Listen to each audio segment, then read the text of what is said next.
Hello, everybody. Hope everybody's doing well tonight. My name is Aaron Canole, and welcome back once again to another edition of the Movie Battleground as we move into another matchup tonight. And this one is going to be a fun one because we have two competitors who are at an identical record, but their careers are sort of on opposite trajectories. Of course, we have Malcolm Lay, who is a long term player with us who's looking to potentially pick up his first win since way back when we relaunched the league. And then on the other side, we have Jake Reese, or better known to everyone on the face of the planet Earth as Jake Tato, because apparently I'm the only one who uses his government name. Jake is coming in fresh off of picking up his first win in the Battleground in his final match of the season last year after taking some time off from the game. So he's hoping to continue that momentum and double it up with a second one. The other thing that we have tonight are just some good vibes, man. These guys are not here because they're, I got to win. I can't lose. There's no saltiness going around. These are two guys here for a good time and some good debate.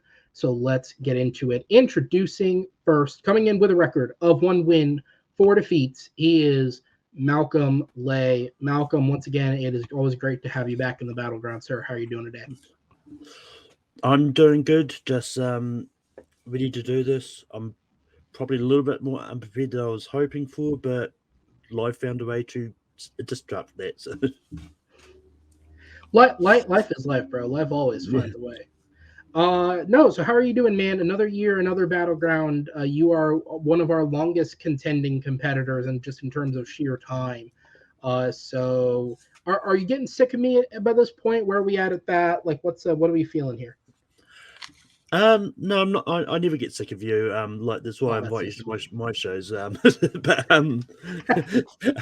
but but yeah, I mean, I always come into these to have fun. I mean, I never expect to pull out big victories and that, but I just like to win movies, and this is a good way to do it. So, hey, that's what we're here for, man. At the end of the day, we are talking movies, and I think it leads to some discussion that we may not have otherwise. So we'll go ahead and sit you in the back and introduce your opponent, coming in with a record of 1 win, 4 defeats, and 1 knockout. He is Jake Tato, Jake Reese, coming in. Sir, happy New Year to you. You are back, fresh off that win. How are you feeling coming into this? I'm feeling pretty good. I also could have prepped more, but we always could prep more. None of us ever feel like we couldn't. So I'm excited, here to have fun. Malcolm's a good friend, so we're going to have a good old time. Absolutely. And yeah, man, coming in, like we said, that was kind of your big triumphant moment last season, was getting that win right as it ends. So I guess my question to you is, how much do you hinge on getting that second win, or is it all just good times either way? I'm feeling pretty good about this one. I would like to get a W because I kind of would like to be around that 500 territory by the end of the year. That's good territory. But we'll see what happens when how the schedule flows as is. Yeah, we'll have some good times. So feeling good. All right. Well, we'll go ahead and bring Malcolm back in. And I know by this point you guys know the rules, but I'm going to read them anyways because it's basically out of obligation at this point. Movie Battleground is a game that is a best of 5 rounds. It is the first 3 points will win the match. Each round of debate is going to be worth 1 point. If a competitor picks up 3 points in the first 3 points in a row, that will be a victory by knockout. And if at the end of 4 questions it is a 2-2 tie, we will go ahead and move on to the blind round, which will be an intriguing one. Here's some fun behind the scenes discussion. I'll go ahead and put this out publicly as well, just because why not? These two guys have been informed ahead of time because I gave them the option of switching the question. By sheer coincidence of the blind round question being a question that sits on the StreamYard document until we use it, the blind round question is in the same category as one of the 4 questions these competitors have tonight. So if we go there, remember, we'll be going back to the category of one of these 4 questions for their blind round. It'll be interesting to see which one it is. I say that like I don't already know. Rounds 1 through 4, though, we'll have a 60-second opening argument that'll be followed by 2 minutes to expand and explain. There will be a 4-minute open discussion where they can go back and forth, get some punches in, and get their points to the judges, followed by a 60-second closing argument to wrap everything up. Behind the scenes, I have 3 judges in the form of Austin, Zach, and Andrea. They will join us on screen at the end of the round. at which point, based on what the judges have said, or the competitors have said, excuse me, the judges will make their deliberation. With all that said, guys, how are we feeling? Ready to go? Yes, sir. Yep. All right. So with that, we're going to go ahead and jump into question number 1. And as we are going into this match, as we're recording this match, we are about from Ant-Man, which means 2022 as a calendar year is finally starting to ramp up. The first couple of weeks, despite the fact that like every film has turned a profit, this year's actually been incredible for the box office. No big films have come out. Nothing that's really blown up the spots come out. But with Ant-Man, we are going to be getting a continuous stream of films. And on the week of upload, the film that is coming out this week to blow people's minds is Scream 6, the directing duo of Radio Silence return. I hope I got that right. Radio Silence return to tackle the Scream franchise once again. And all your favorite characters from Scream 5 that survived, with the exception of an underpaid Nev Campbell, are returning for this installment. But the one that everybody is looking at is Jenna Ortega, who, aside from her appearance in the Scream franchise, has had a very, very incredible meteoric rise over the last year, from appearing in other horror films to genre films to taking angsty teenagers by storm in Netflix's Wednesday. She has had an incredible year and received a lot of praise for her work. So despite the fact that it is a very young career, I feel like it's worth asking the question, what is Jenna Ortega's best performance? So that is the first question up hand. So behind the scenes, their records are identical, but because Jake's victory was by way of knockout, he does get the edge of being labeled the favorite tonight. He chose to go first on questions 2 and 4, which means Malcolm is going to go first on question 1. So as I go ahead and bring your timer in, gentlemen, as always, I wish you the best of luck on tonight's debate. Malcolm, your time will start when you begin speaking. But yeah, so when it comes to Jenna Ortega, like as Aaron said, she's got a young career. But the role I think is her best role at the moment is the one that most critics are dubbing her breakthrough performance, and that's from The Fallout.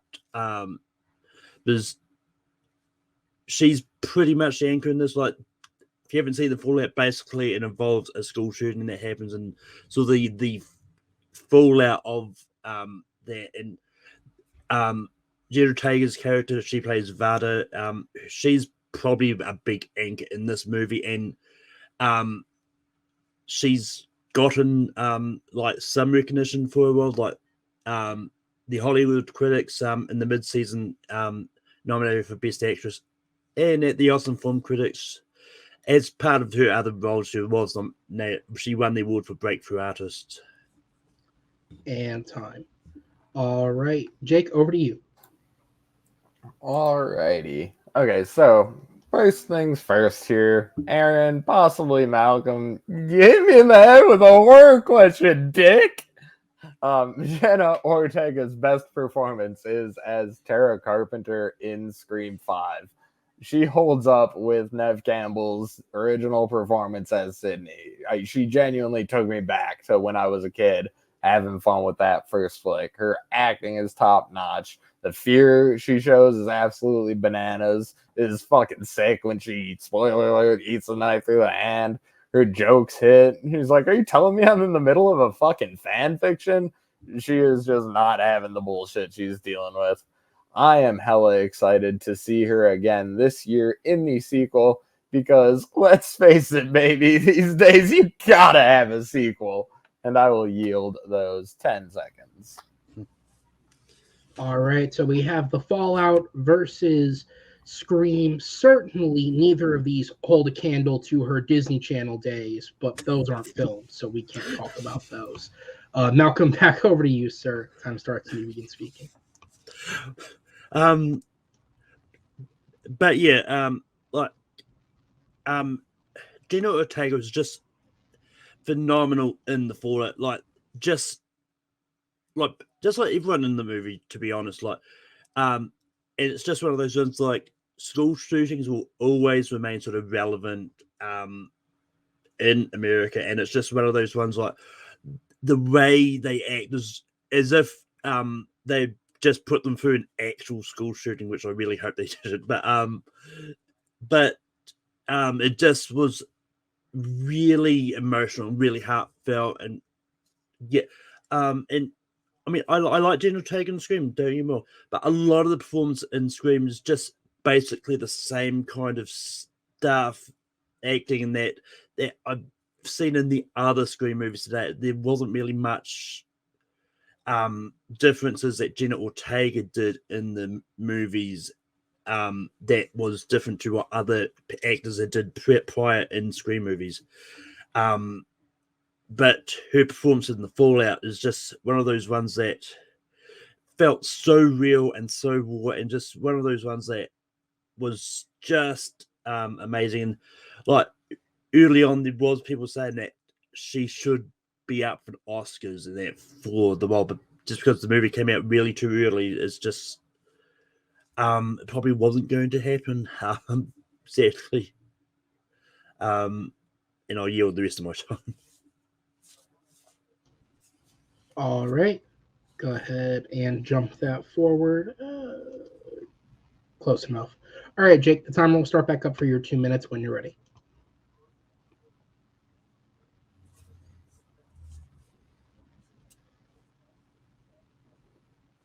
You're muted if you're talking. Nope, just finishing some thoughts. Hey. All good. All good. It's all good, Ski. Scream 5 is a great true to roots remake of Scream, and it starts with Jenna Ortega as Tara.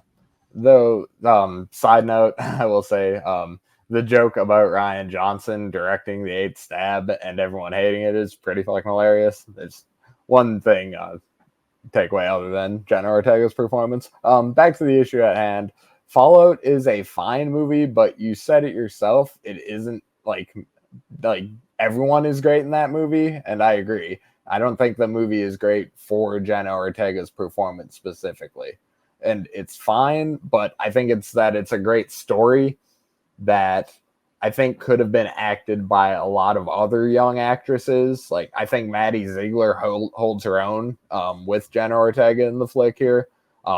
Jenna Ortega, honestly, on some James Franco level acting, like, she's kind of like, oh, hey, I'm a kooky stoner, and, like, I'll have serious bits, and oopsie, pen exploded in my mouth, crazy random happenstance, lol, unicorn cupcake. It's fine, it's okay, but it's not, like, not only, it didn't require her necessarily, anyone could have done it kind of thing. Whereas in Scream, it does require her to nail that Sydney, because they tried to reboot Sydney before and that did not go well for them. Like, they totally fucked the shit out of last time they tried to redo Scream, and they nailed it this time because Jenna is great specifically. The OG trio also good, but Jenna Ortega great in that one. I will yield. Okay, so with this timer bump forward, we're going to go ahead and get into the 4-minute open discussion. As always, allow the other person the opportunity to speak. Don't hog all the time. But with that said, time starts when the first person speaks. You did throw out also that there aren't a ton of differences in her performance from other performances in Scream, but that's the whole point of that movie, is that it's a equal. So she is playing the part that she needs to play perfectly well in that situation. But it's one of those ones, like, is with the Fallout, like, a lot of the reviews that I've read from people have mostly been praising Jenna Ortega's performances specifically. Well, as I said, everyone is good in that movie. For a lot of the critics and that I've read, like, Ortega, it's herself is the one that's getting a lot of that praise and being thing. And I mean, I hate making other people make this argument. I will make this argument. If it wasn't for her performance in the Fallout being as good as it was, she may not have been picked to be in all the movies that she was in that year. That is entirely possible indeed. However, not relevant in this situation. No, I'm just messing. Yeah, no, she's good, but like I said, it's like I just think she's a little better in Scream. She's a little like she gets to be more versatile. She gets to do action bits. She gets to do scared horror bits. She gets to do good comedy bits. She gets to have more. And like I said, I'm really excited to see her again. But it's one of those ones like I think Gino Hidega did a lot of the horror bits. I really have a lot of time on that, but I think she did the horror bits and stuff in X better than what she did in Scream. Well, I do think she is good in Scream, and I have this issue with just about everyone in the Scream. Well, yes, I get the whole magic of Scream is that it takes pot shots at the fact that it's a sequel, at the fact that it's a requel, and there's basically retweeting the same things. But it's just one of those ones that it doesn't change the fact that her performance in Scream is basically the same as like any other stoner person in a horror movie, and that there's not really any much difference in that. Like, her performance in The Fallout, I think, really shows off her range and really shows off that she's really good at doing this whole like serious acting stuff that a lot of people are talking about because and people are still talking about, like, when people talk about Scream, it's only because that there is a new Scream coming out. I don't really hear people talking about her specifically in Scream a lot of the times. Most times it's just about all the horror and aspects at it. I don't really hear people talking about the acting side of Scream. Yeah, but they throw that in the movie, so it's all like a meta commentary on that. They like, of course they are coming back for the original trio. They say that in the movie that they need the legacy characters, and Jenna Ortega is playing her part perfectly as the new star of the hypothetical fan fiction Stab 8.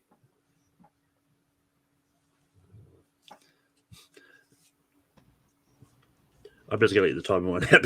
That's fair. Yeah. I'm with you. Cheers. And time. All right, we're gonna go into the 1 minute closings, guys. Last chance on the round. Malcolm, you are up first. Time starts when you begin speaking. Yeah. So, like, it's like Jenna Ortega has been nominated for some critics awards for her role in The Fallout. She's being like a lot of the reviews of The Fallout, like her acting was really praised in it. And yeah, I mean, well, she is good at Scream, and that just with it being a whole meta-ness and that, it's just it all just feels same as pretty much the same as other performances of that type in any other horror movie. And I mean, I get that's this whole Scream shtick, but it's just one of those ones that sometimes in requels you really could change it up and make it different. I'll yield this to this on time. Okay. Jake, you have the final minute of the round when ready. Yep. I agree with what you're saying because her performance in Scream, like I said, it's up there with Neve Campbell's original performance as Sydney, which is a great performance. So if it's the same of greatness, then that's good by my standards. Like I said, I think she's nailing exactly what she needs to do. She gets to be more versatile in all I really got out of her in The Fallout was, like I said, I'm kind of kooky and I'm the weird one and I don't care that my school is just shut up, even though clearly I do on the inside. Like I said, a lot of people could do that. I think Jenna Ortega was better in Scream because she was more necessary there as well. I just think she makes it fantastic, and I am, once again, super excited to see her in the sequel. yep, like I said, she's just weird stoner. There, great centerpiece to Scream. And time. All right, guys. A solid first round there. I'm going to go ahead and put you both in the back and then bring in our judges for the decision here. The only real things quickly that were worth fact checking is Jenna Ortega did receive a large amount of claim in terms of some smaller awards for her performance in The Fallout, as was said. The Hollywood Critics Association, which does do a mid-season awards halfway through the year just to sort of put focus on films that have already come out. She was nominated for Best Actor. She did not win. However, more than likely, any pushes for awards were killed more by the fact that the studio didn't push the film than anything to do with the quality of said film, just based off of the reception it received. The other thing that was worth checking up on is the argument of success in one role led to the other, and that is actually incorrect on most accounts. Because of the pandemic and delays and a weird shooting schedule, Jenna Ortega basically did every single project that she's been in this year back to back to back to back, which means all 5 films that she was in 2022, The Fallout, Scream, Studio 666, X, and American Carnage for Hulu, as well as most of Wednesday, were shot before The Fallout received a wide release at the end of January 2022. So the fact that all of these came out in the same year is more as a result of the pandemic delaying productions than it is anything necessarily making her hot, although it certainly has helped her career that these all came out within the same year because it kept her relevant. But aside from that, everything was pretty much clean. So Austin, I'm going to go to you. Who gets your vote and what was the main selling point? Yeah, all that yielding of time was killing me. But it's just a personal thing. I really just kind of honed in on the actual question, and it was just really honing in on Jenna Ortega's best performance, like as a career performance. I feel like Tato was kind of arguing more for like Jenna Ortega it was like the best of the Scream franchise, as opposed to Malcolm. I think honed in on her personal performance as a personal career thing. So I went with Malcolm. Okay, Zach, down to you. I actually went with Tato for this one, more because he said that the two things of anybody could have played any of those roles in the Fallout, and also how she was able to be more versatile in Scream. She could do some action, she could do comedy, she could do drama. So for that, I went with Tato. Okay, which means Andrea will go to you from the tiebreaker for the first round. Who gets your vote? Okay, my vote also goes to Jake Tato, because of the fact that Malcolm wasn't able to counter the argument that he was making about the versatility of Jake Tato's performance, of Jenna Ortega's performance in Scream when compared to that of Fallout. So I give my vote to him. All right. Thank you so much, judges. I'm going to go ahead and sit you guys in the back, and we will go ahead and move on to question number 2. And there are a couple big things happening this weekend. Not only is Scream 6 releasing to theaters, but we also have the Academy Awards happening this weekend. Your third favorite nighttime host, Jimmy Kimmel, is taking back over the reins. I'm just assuming he's like the third best.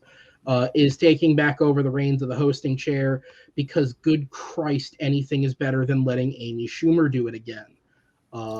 So with that said, the Academy Awards is one of those things that is innately debatable no matter what year you go to. There's the arguments over what won, what should have won in the individual categories. There's arguments over what should have been nominated. There's discussions over if something was a snub or if something was overrated for its win. And there's tons of these classic scenarios that you could bring up, be it some of the what people would call suspect best picture wins, things like Green Book or Crash, or a lot of people believe Shakespeare in Love in 1998, whether it be things that weren't nominated, like the Lego Movie for animated feature, or the Best Actor category in general in 2014, because there were so many potential options. Or what's another big one? Rami Malek winning the Oscar in 2018. A lot of people would argue against that. And so the Oscars are a thing that you can debate. And going forward, because it's also a strength choice, more and more, people have the option to get into these Oscar debates. In this particular question, we're going to be flashing back to the start of the decade. Well, the start of the decade was 2020, the start of last decade. the year 2010, which I feel like is an under-discussed year, more so because there wasn't any major controversy. In years since, I think people have come to the opinion that The Social Network probably should have won Best Picture. But aside from that, there's not really any major controversy that people look at in that year and go, that was sort of, that there was a fuck up that year. So rather than asking what was the fuck up, we're going to talk about what did win. And I know the wording of the question is weird, but the competitors know what I'm saying. So the question is, in the film year of 2010, and that is to clarify, we are talking about the year of 2010, which held its Oscars in 2011, because that's a weird big thing with people about when you're talking about Oscar years. Which Oscar-winning film was the most worthy of the awards it won? So this is a different type of question, something new that we're bringing in here when talking about the Oscars.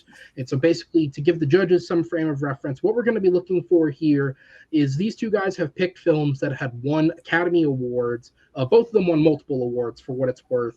And they are defending why their film was most worthy for winning the awards that it won in that given year, just to give you guys some sort of frame of reference. With that said, though, Jake, you are up first on this question, so I'll go ahead and give you the timer. It'll start when you begin speaking. Interesting you bring up The Social Network getting robbed. I wonder if that'll come back later. Let's take a good hard look at the question at hand here. What was most worthy of the awards it won? My pick for that is Alice in Wonderland. It took home 2 statues that night for Best Art Direction and Best Costume Design. Let's start with Art Direction. Its competitors were Harry Potter and the Deathly Hallows Part 1, where there isn't much to do that isn't already done, so that's out. Inception, which, looks kind of cool, has bendy buildings and shit, but beyond that, a shot of a top, okay. Next up, The King's Speech, which I can just whip out a font size 72 LOL at right now. That movie looks fine, but art direction, nah. Finally, we come to True Grit, which is, again, just fine. Alice in Wonderland, however, is fantastic. It truly brings to life the work of Lewis Carroll. Absalom is amazing, and people who are overly critical of Cheshire Cat are just too wrapped up in nostalgia goggles. All right. Malcolm, I'm going to start by issuing an apology. I didn't even think about how a comment I made could be used to backtrack against you. Let's check that from the record, judges. Malcolm, go ahead. Time starts when you begin speaking. I'm just going to go ahead and say the one I picked was King's Speech, which did win Best Picture, Best Director, Best Actor for Colin Firth, and Best Original Screenplay. I think it is definitely much deserving of it.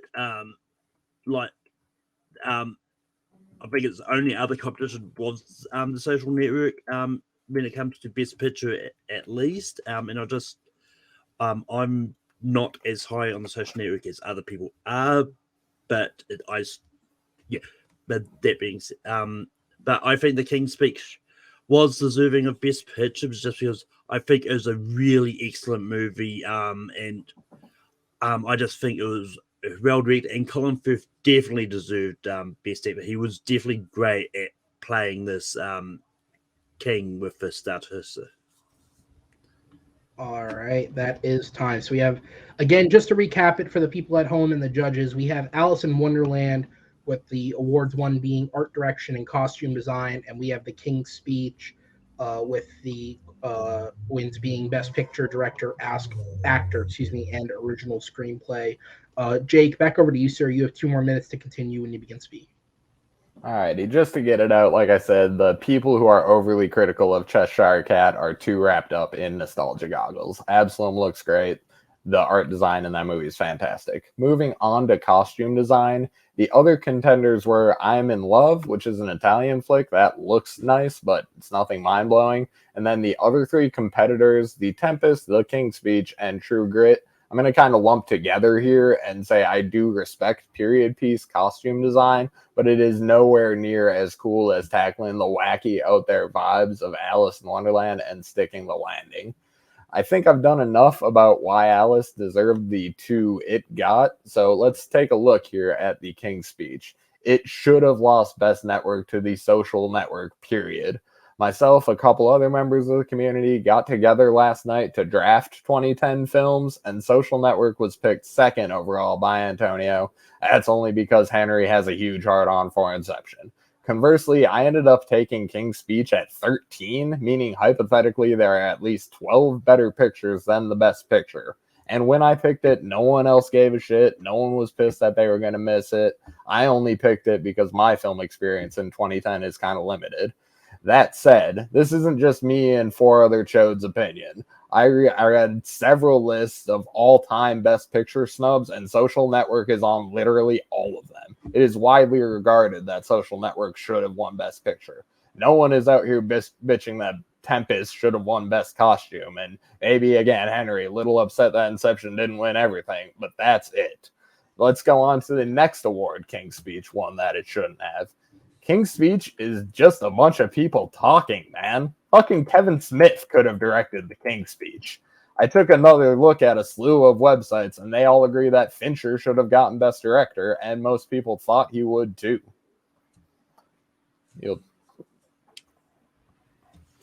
All right, Malcolm, back over to you. 2 minutes on the clock when ready. Yeah, I mean, I think a lot of people don't realize how hard it actually is to direct people talking. Like, it's actually one of those ones that if a movie relies a lot on the dialogue, it's actually not as easy as you may think. Well, yes, it's not as flashy as doing a lot of action and all that.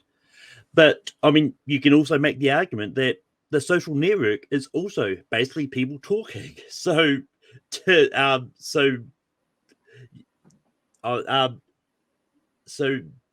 also one of those ones like it's just also one of those ones that just one of those things. When it comes to Alice in Wonderland, look, when it comes to art direction, with I would argue that with Deathly Hallows Part 1 specifically, it's the only one that's for the most part is not at Hogwarts.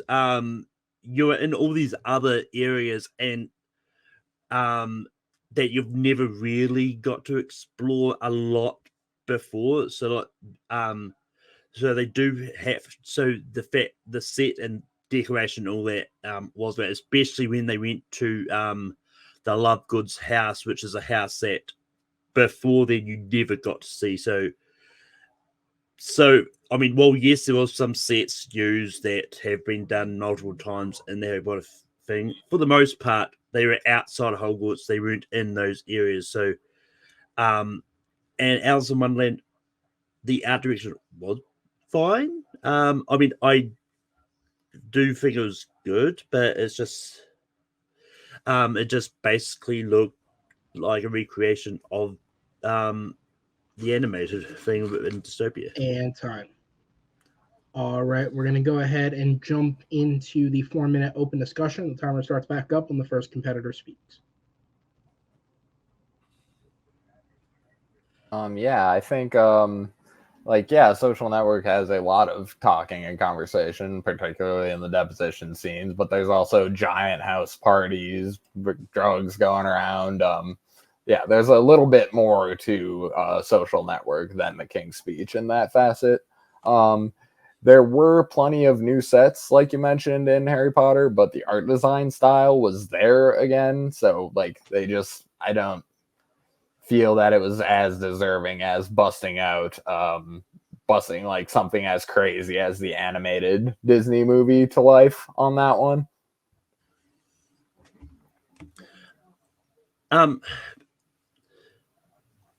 But yeah, I mean, it's when it comes to the King's Speech, it's just one of those ones that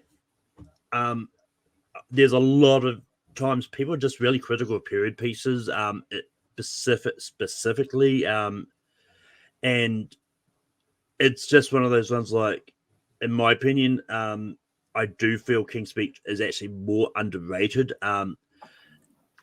just because of the fact that there's really a lot of people which actually don't like watching period pieces in general. So I mean, of course, I'd be critical that that it run over other movies that they may like of that year. But it's just one of those ones. Like, when it comes to snubs, like I think people throw that word around way too much, and it's just one of those ones. Like, I will argue that, like in the competition for best picture, I think The Social Network is probably the one that was the one that was definitely the one that was definitely going up against. Gotcha. So I'm going to take some time here. Going back on more of those reviews that I was looking at for the thought processes of Oscar season that year, it was pretty much consensus that Firth was getting Best Actor. However, another majority, like the vast majority of people, thought Eisenberg should win, even though they knew Firth was going to win. And the same thing happened with original screenplay. They agreed that King's Speech would win, but they thought that this movie called Another Year should have picked up the best screenplay. So I don't think necessarily that King's Speech should have won anything. It won maybe. Maybe those like Firth Eisenberg. Like, okay, in my personal opinion, Firth Eisenberg is a toss up, genuinely. So I'll give it that, but that's about it. But yeah, I mean, and it's really tough arguing about the technical awards in the first place. But I mean, it's just one of those ones like Alice in Wonderland. I mean, the costumes are good. Like for the most part, there's actually a lot of correlation with the costumes between King's Speech out, because when they are in the real world, like it's all the Victorian era type costumes, and that I think the only real achievement with the costumes was when they go into Wonderland and you get the dystopian version of the Mad Hatter outfit. But ultimately, no one's really talking about like Alice in Wonderland in general, let alone like, oh, that's cool costumes.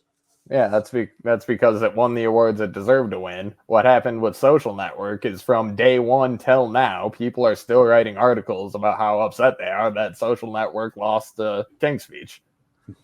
And time. All right, we're going to go into the 1 minute closings. Jake, you're up first. Time starts when you begin speaking. So yeah, of King's Speech's 4 awards, the general average movie watcher who talks about movies on the internet, 2 of them were met with general confusion / outrage for director and best picture, and the other 2 were down to pretty much begrudging acceptance. I believe that I've illustrated why Alice deserved its 2 victories fully, and even if you don't feel like I accomplished that, it should be beyond the shadow of a doubt that King's Speech did not deserve best picture. In no way, shape, or form are either of Alice in Wonderland's awards less deserving than King's Speech for best picture. Social Network is just the better movie. I don't necessarily think King's Speech should have won any awards it did. A significant amount of people agree with me there. It definitely deserved less than 100% of both deserved awards for Alice in Wonderland. I think I have this one on math. I hope. Cheers. All right, that will be time. Malcolm, you have 1 minute left on the round when you begin speaking. Yeah, I mean, like once again, this is basically just a battle of opinions as at this point, because those that know me know I really do love my period pieces, and I think The King's Speech is an amazing work of cinema, and I wholeheartedly believe that it does deserve all the awards that it did, especially when it comes to best director. Like as I pointed out, like a lot, as Tato tried to attack me on The King's Speech, like The Social Network is basically a lot of people talking. So, and I think Tom Hooper did the lot of talking aspect direction better than Fincher did The Social Network, but that's just my opinion. But when it comes to the art, like Alice in Wonderland, like there's arguments that Deathly Hallows Part 1 should have run art direction, but no one's really complaining about those because no one cares And about time. All right, guys, thank you so much. I'm going to go ahead and put you in the back and bring the judges in, and everything was clean in terms of facts for this round. So I go to you, Zach. Who gets your vote, and what was the main selling point? This was actually a very hard question to judge about which direction I was going, but I ultimately went with Tato more because I felt like he kind of answered the question better in terms of like laying out why Alice in Wonderland deserved the awards that it won. Okay. Andrea, down to you. Who gets your vote, and what was the main selling point?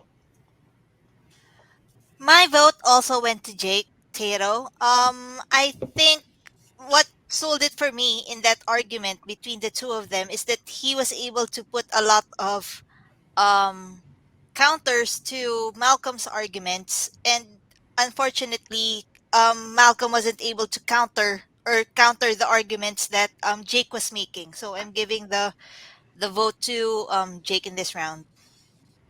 All right. Judges, thank you so much. We'll go ahead and drop you to the back, and we'll go ahead and be moving on to question number 3 tonight. And question number 3 is a replay question. This is a question that we have pulled from a match last year to replay because when it comes to Pixar, you can basically use any movie they've made to answer this question. I think at this point there's like a solid 5 that most people would laugh you out of the room with. Other than that, I think any film in the company could be used to answer this question. So we're going to run it back. The question is, what is the best Pixar film of all time? That is what we are replaying. And this is a replay that was previously used in the blind round of Sean Sandberg and Brandon Cohen, a debut players match from the end of last year. They chose Inside Out and Toy Story 2 in that matchup, so those two answers were ineligible for this match. But as I said, you got a shit ton of other films, and lo and behold, these two competitors managed to pick 2 incredible films. So with that said, Malcolm, you are back up first this time around, so I'm going to go ahead and give you the timer, and it will be yours when you begin speaking. Yes.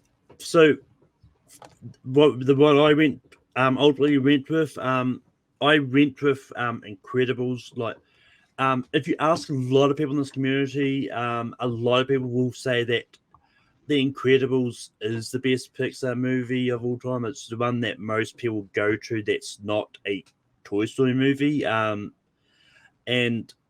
it is basically the best Fantastic Four movie that we've gotten.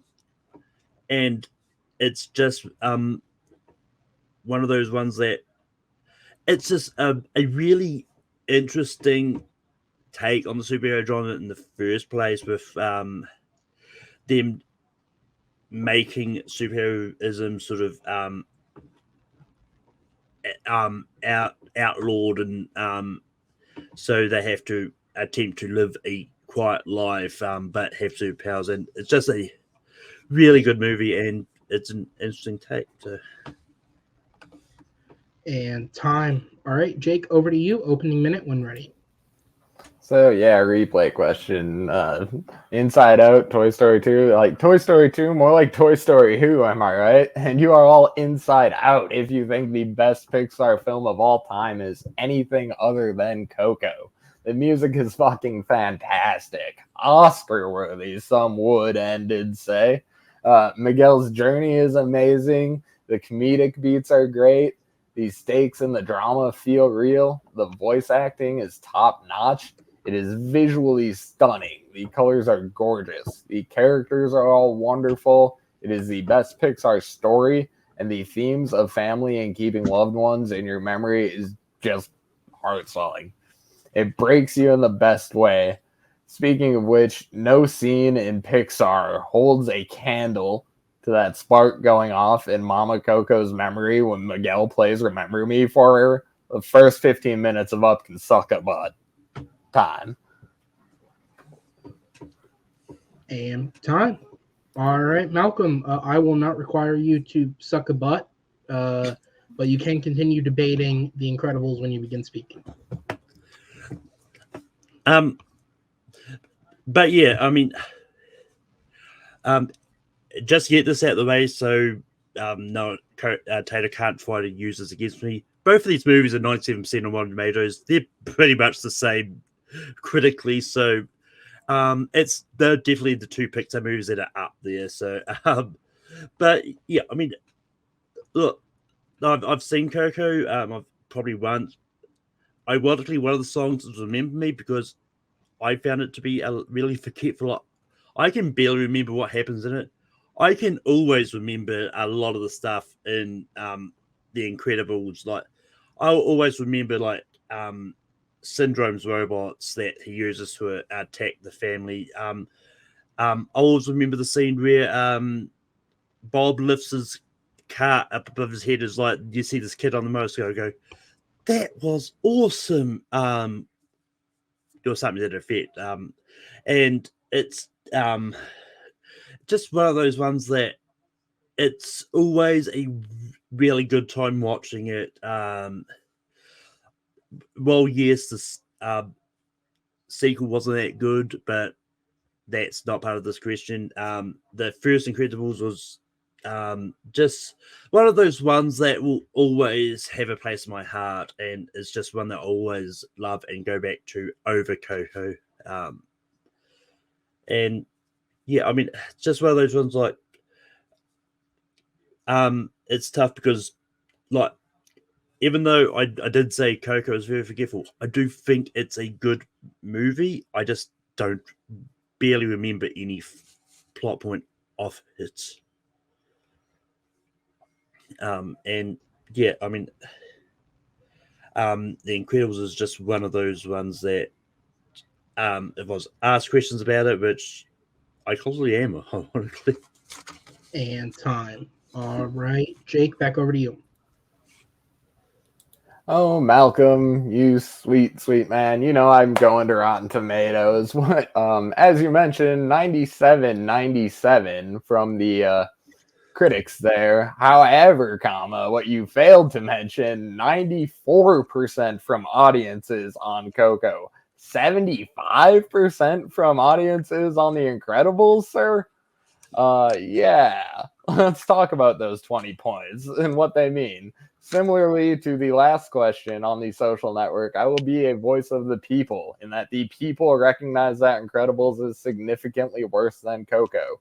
Let's start with the animation. Obviously, huge time gap, but Coco is so much more real feeling and prettier than the Incredibles is. The wood grain on the guitars is ridiculous. The detail in the bones is absurd. Let's talk about the villains next. Ernesto is so much more hateable than Syndrome, and I say that as a Jason Lee stan. I just feel bad for Buddy because Mr. Incredible's a giant prick to him. Next, let's talk about family. Very important themes in both films, but it hits so much harder in Coco and so much more real in Coco. Incredibles is just a fun story about what if superpower family. Coco, while also existing outside of the real because it is a Pixar movie, feels so much more real. The story of upholding family legacy and being true to yourself and seizing that opportunity are just, again, heartwarming. Incredibles is just fine. Genuinely, to me, Incredibles feels more like a collection of shorts, like Dash meshing with his teacher is a short, Bob dealing with his boss Wallace Shawn is a short, Jack and Edna are shorts, Beginning Superhero Bit is a short. Coco is a much better made and cohesive film. A big part of what makes Pixar great is the emotion, and it is there in Coco so much more than it is in Incredibles. And time. All right, we're going to go into the 4-minute open discussion. The timer starts back up when the first person speaks. I mean, it's easy for the animation to be better when it's a movie that came out later than The Incredibles in the first place. Like, Pixar's animation has generally been evolving over time as it is. But it's just one of those ones like... Better because of time is still better. I mean, I'm not arguing that is not, but it's just one of those ones like when it came out, when The Incredibles came out, everyone was praising its animation style. Well, yes, like in any company, like time makes animation better because there's always new techniques coming out and all that. But at the time The Incredibles came out, like everyone's praising its animation for what it did in that time frame. Just like everyone was praising Coco in the time that came out. It's just when it comes to the story, The Incredibles is probably the more memorable story, and it's just one that I think just about everyone has in its, if not number one, it's constantly in their top 10. Like with Coco, it's more middle ground when it comes to Pixar of what I've seen. Like, well, yes, there's a few people that have it at the top one, but this is just one of those ones that may not always resonate to people. Yeah, because all the people who like have it at 75% would beg to differ about how top it is. And of course, like you say about time, of course you can remember the movie from 2004 that you've seen a bunch better than you can remember than the one you've seen once from 2017. Like I said, Mr. Incredible, just a douche. He's lying to his wife. He's beating the shit out of civilians. Even if the little prick deserved it, it's something you can't be doing as that type of superhero. He's not Batman. He's risking his family's well-being by doing so and by running around at night with Frozone. And like I already mentioned that he's just an absolute dick to Buddy, which is not necessary. However, in Coco, Dante is hilarious. The characters are all fantastic. His journey is amazing. The Alebrije, excuse me, and the City of the Dead are visually stunning. Incredibles is just kind of one-note jokes, and I go back to it, but I only go back to it for geek studying and geek writing. Whereas Coco is at least once a year for me. It does get that benefit of being a holiday film. Yeah. Sorry, carry on. But it's just but yeah, I mean, it's one of those ones like, I mean, it's once again, this is one of those ones that definitely just comes down to taste, realistically. Because I mean, it's one of those a lot, and I don't think either of these are bad movies personally.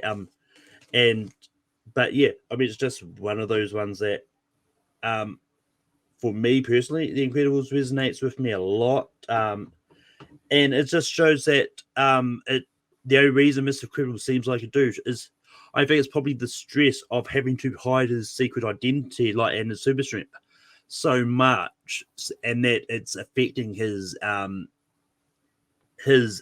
the way he interacts with people, is just that stress of holding. And I think that's part of what makes The Incredibles much more interesting of a story to me. And time. All right, so we're going into the final minute. The timer will start when the timer will start back up. Malcolm, you are up first, so you can go ahead when ready.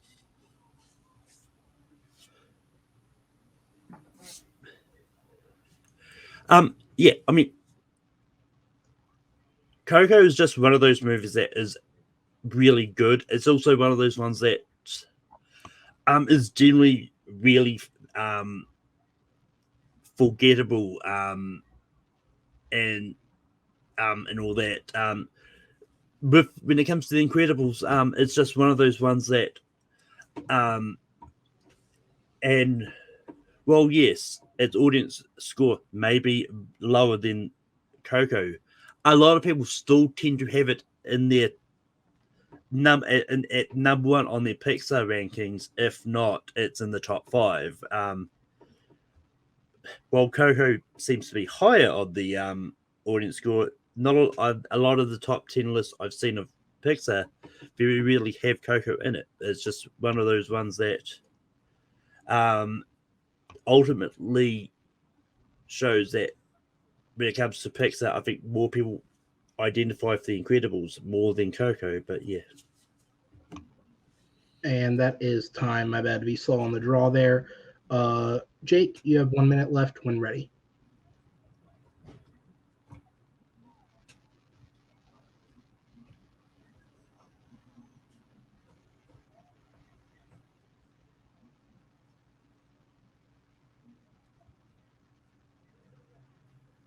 About that.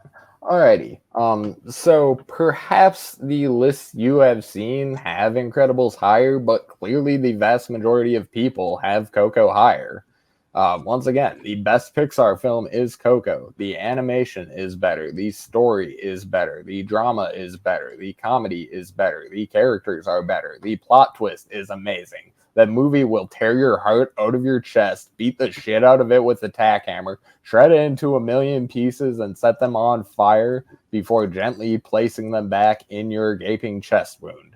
Incredibles is just a fun story. Coco is a masterpiece, and it is the best Pixar film of all time. I'll yield. Okay. All right. Guys, thank you so much. I'll go ahead and put you in the back. And while our judges are finishing up their thoughts, I do have a couple of fact checks and things to look up quickly to get into. So, yeah, so because Rotten Tomatoes was looked up, I do always like to bring that up. Incredibles has a 97% approval rating. And again, as a reminder for people at home, the big number on Rotten Tomatoes is not a score, it is an approval rating based off of if asked the simple question, did you like it or not, how many people said yes. So it is a 97% approval rating with an average score of 8.4 out of 10 from critics and a 75% approval rating from audiences with an average score of 3.4 out of 5. When you look at Coco, it carries a 97% approval rating with an average score of 8.3 out of 10, with a 94% audience approval rating with a 4.5 out of 5. The other thing that I like to do with these questions is I do like to look up these rankings lists that are often referenced, though none are named by name. I try to always go with major publications, things that sites that people know and people trust when it comes to these types of opinions. And so I was able to find 5 of them because this is Pixar. Everybody and their mother has talked about Pixar. So in citing lists from vulture.com, collider.com, polygon.com, and thewrap.com, in addition to a top 15 list that was put out by Entertainment Weekly, which both films were on, so I could equally cite them. Consistently, The Incredibles was ranked higher. To give you the exact numbers, Vulture ranked Coco at 16 and Incredibles at number 5. Collider ranked Coco at 8 and Incredibles at number 5. Polygon ranked Coco 7th and ranked Incredibles 1st of all Pixar films. Entertainment Weekly ranked Coco 9th and Incredibles 2nd. And then The Wrap, which was written for you Schmodown fans by former player Alonso Duralde, he himself wrote the article by himself. Coco, he ranked number 10. Incredibles was ranked number 2. So again, there does seem to be a bit of an odd split, despite the fact that consensusly on Rotten Tomatoes, they are near identical. When you look at industry writers and critics, consensusly, Incredibles is ranked ahead of Coco. But as Jake said on the audience scores, there is a clear favor in play of Coco. With all that said, though, it is based on what was brought up in the argument. So, Andrea, I go to you. Who gets your vote, and what was the main selling point? Okay. I love both movies. But when it comes to the arguments that were made or presented here today, my vote goes to Jake. I think he was able to really explain um the points that would make Coco the best Pixar film of all time when compared to like Malcolm, who was like focusing more on specific points but not really the overall picture of what makes the Incredibles great. So I give my vote to Jake in this round. Okay, Austin, down to you. Yeah, it doesn't matter what my opinion is. My point goes to Tato. He had an absolute deconstruction of the movie. The all the times he was speaking individually, the 1 minute to 2 minutes, and absolutely broke down every aspect of the movie, the aspects of the other movie. Kept the momentum going. Heard some great counterpoints in the back and forth, and yeah, he kept it rolling all the way to the end. So Tato gets my point. All right. Well, judges, thank you guys so much. I'm going to go ahead and sit you all in the back, though, because your winner by a final knockout score of 3-0, Jake Tato Reese, and sir, you have to be feeling on top of the world right now. Given everything that happened last year, the 4-loss streak, the way that match against Alec went down, you took your sabbatical, you've come back, and now you're since that match. Obviously, you're 2-4, but you're 2-0 with both wins being knockouts. You have to be feeling good about yourself right now. Yeah, I definitely think I'm playing more like the player I can be. That screen, the first question was a little rough because, gosh, I love Jenna Ortega's performance so much in the Fallout. Yeah, that's what that movie's called. I actually genuinely forgot that there. I did not get to watch either of those movies, unfortunately. Due to good news this time, though, I got a job. Yay me! So I'm feeling great in general about movie trivia, movie debate, and life. Yay. Yeah, absolutely, man. And so obviously, we'll have you back obviously as soon as we can in the battleground. And because there's still so many matches that are up in the air before we get to the next scheduling thing. It's not like I can just go, here's your opponent, because I'm doing that less and less with the matches that are further down the charts. But at 2-4 now, you've bumped yourself up to a point where you're going to be playing against somebody who you may not have played before. We have a couple of rookies who are 1-0. We could potentially put you up against. We also have the likes of, right now floating around that area, Alejandro Hernandez, Ryan Payne, Shannon Briggs, all potential opponents depending on ways that their matches go down. So what are your thoughts on any of those names, or just kind of what's next for you? Alejandro's a cool cat. Ryan Payne, I haven't hung out with a ton, but he's fun. Who else did you say? Sorry. Shannon Briggs is in that area. Kevin Poss is also in that area. Poss would be cool. I love that guy to death. We've been doing a lot of TM geeking lately, so that would be fun, I think. Shannon, don't get to hang out with a ton. So, yeah, all cool people. Some of them I don't get to hang out with a bunch, some of them a little more, and I think any of them would be cool. Absolutely. So there's a lot that still has to shake down before we can officially get you one, but once we do, I'm sure it'll be a good time. Jake, congratulations again, and we will see you next time, sir, as I'll go ahead and sit you in the back and bring in Malcolm. And this is always the hardest part of the video, talking to the person who lost, but you make it so easy because you have just such a great attitude, Malcolm. How are you feeling about that matchup? I mean, I'm good. As soon as the questions came up from the chat, I knew I was going to have a tough go. And Tato is probably is definitely really good. And I think he's probably, if he gets one more win, he's probably going to be up in championship contention probably. And I can see him taking the belt easily. But I knew it was going to be a lot of fun taking on Tato, and yeah. Yeah, absolutely, man. So obviously, of course, as long as you're interested in coming back, we'll have you back next time. Here's what I'll ask you. What question do you need to get that W? What's that magic question I can throw you to get you that W? What do we need to set up under the table? Ironically, I was hoping to get to the fourth Christmas. I think that's the one I probably could have got the point in. But I mean, it's just one of those ones for me, there's no sort of magic question, so to speak. It's just one of those ones just looking at it and more carefully and just thinking which answer would be the better suited to take on, that I could have a better chance at maybe winning the question with. Because for the Oscar ones, I like the King's Speech. I think it's deserving of its Oscar wins. I'll take that, completely forgetting what was up against. Yeah, absolutely. I mean, look, even the top most experienced players, answer choice is one of the biggest things that people will talk about, sometimes depending on what the matchup is. And obviously with something like arguing the Oscars, there are so many surrounding factors with each category that if you don't 100% look at the whole picture, it can absolutely get you. And yeah, that's one of those things where, I mean, we said it behind the scenes, like in 2010, when you look at the Social Network versus the King's Speech, there are so many think pieces that go the way of the Social Network that there's just so much to back up an argument someone's trying to put together that you may not think about in conception of picking the answer. And of course, The King's Speech is an excellent film. So totally, it's one of those things where if that's the one you prefer, you jump to it.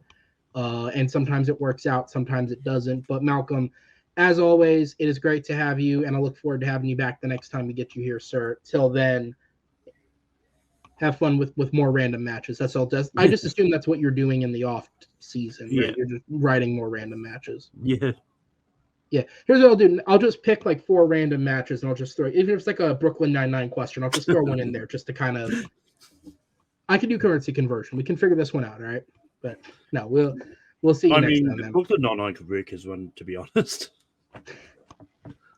That's I could write a question about that show. That show's a lot of fun. But I will see you next time, sir. As we'll go ahead and wrap this bad boy up. So it is Jake Tato that pulls out the victory again, looking like a completely different player. I think from match 1, I said to him there was definitely promise showed. You know, when you come into the league and you're taking on a championship caliber player in your debut match, it's a match that literally none of those players walked away with a win. When you go back to those original matches, we had a handful of rookies who all got paired up against championship caliber players, and none of them walked away with the win.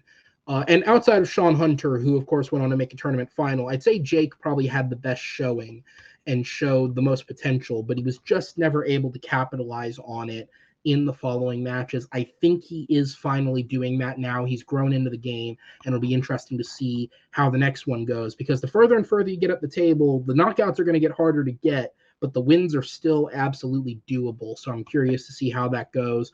And again, Malcolm's a great competitor. He is a long-standing member of the game. All it takes is that swing of luck and the right answer to give him a potential win. And we're hoping, of course, I'm always hoping that he will get that in the next one. But till then, guys, thank you so much for being with us, checking out this match. Thank you so much for checking out all the matches. And you want to be sure to stick with the channel, because we are 1 week away from the first title match of the new year. Next week, our first title match of the season goes up. The attempting to defend new champion of the league, Amaru Moses, takes on the first man contending for the belt in Mr. Jay Burns, who was the de facto winner of our 2022 tournament. More on that if you don't know the full story in that matchup. But that'll be a hell of a match. Tune in for that one. And then the week after, because the league doesn't stop, we have a number 1 contenders match going down between Henry Sanchez and Austin Howell. The winner of that match will, of course, play the winner of the title match. So things keep progressing. The train keeps chugging along, and we here at the Movie Battleground are happy to bring it to you. Thank you to my judges tonight, Andrea, Austin, and Zach, for being here and giving their time. Congratulations to Jake, condolences to Malcolm, and we will see you guys next time on the Movie Battleground. Take care, everybody.